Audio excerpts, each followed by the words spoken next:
ജയിലിൽ നിന്നിറങ്ങുന്ന പി.വി. അൻവറിന് ഇനി ലഭിക്കുക വീരയോദ്ധാവിന്റെ പരിവേഷം.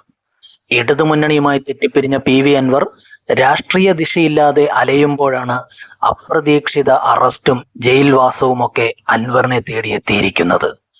കൊലപാതക കേസിലോ അഴിമതിക്കേസിലോ വ്യക്തിപരമായി നടത്തിയ മറ്റെന്തെങ്കിലും കുറ്റകൃത്യങ്ങളുടെ പേരിലോ അല്ല അൻവറിനെ ജയിലിൽ അടച്ചിരിക്കുന്നത്.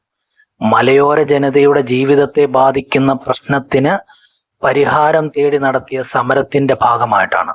ഇടതുമുന്നണിയിൽ നിന്ന് തെറ്റിപ്പിരിഞ്ഞ അൻവറിന്റെ രാഷ്ട്രീയ നീക്കങ്ങളെല്ലാം വിജയം കണ്ടെത്താതെ നിൽക്കുന്ന സാഹചര്യത്തിൽ അൻവറിന് പുതിയൊരു രാഷ്ട്രീയ ദിശ സമ്മാനിക്കുന്നതാണ് ഇപ്പോഴത്തെ അറസ്റ്റും ജയിൽവാസവുമെല്ലാം.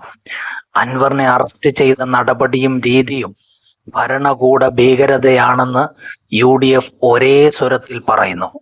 അൻവറുമായി രാഷ്ട്രീയ അഭിപ്രായ വ്യത്യാസം നിലനിൽക്കുമ്പോഴും UDF നേതാക്കൾ അൻവറിന്റെ അറസ്റ്റിനെതിരെ പ്രതികരിക്കുന്നത് സർക്കാരിനെ സംബന്ധിച്ച് തലവേദനയാണ്. അൻവറിനെ അറസ്റ്റ് ചെയ്തത് നിയമപരമായിട്ട് തന്നെയാണെന്ന് ഇടതുപക്ഷം പറയുമ്പോഴും പൊതുജനം അതൊന്നും മുഖവിലക്കെടുക്കുന്നില്ല എന്നതാണ് യാഥാർത്ഥ്യം.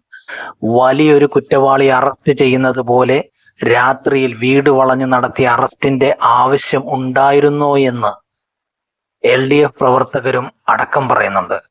എന്തായാലും ജയിലിൽ നിന്നിറങ്ങുന്ന അൻവർ ഇനി കൂടുതൽ ശക്തനായി മാറാനുള്ള സാധ്യതയാണ് കാണുന്നത്. അൻവറിനെ മാറ്റി നിർത്തി UDF ഇനി മുന്നോട്ട് പോകുമെന്നും കരുതുന്നില്ല. ഇന്നല്ലെങ്കിൽ നാളെ അൻവറിനെയും കൂടെ കൂട്ടിയാവും UDF മുന്നോട്ടു പോകുകയെന്ന് അറസ്റ്റുമായി ബന്ധപ്പെട്ട് പ്രതിപക്ഷ നേതാക്കൾ നടത്തുന്ന പ്രതികരണങ്ങൾ ചൂണ്ടിക്കാട്ടുന്നു. നിയമസഭാ സമ്മേളനം കൂടാനിരിക്കെ അൻവറിന്റെ അറസ്റ്റും വന നിയമ ഭേദഗതിയുമൊക്കെ സഭയിൽ പ്രധാന ചർച്ചാ വിഷയമാകുമെന്ന കാര്യത്തിൽ തർക്കമില്ല.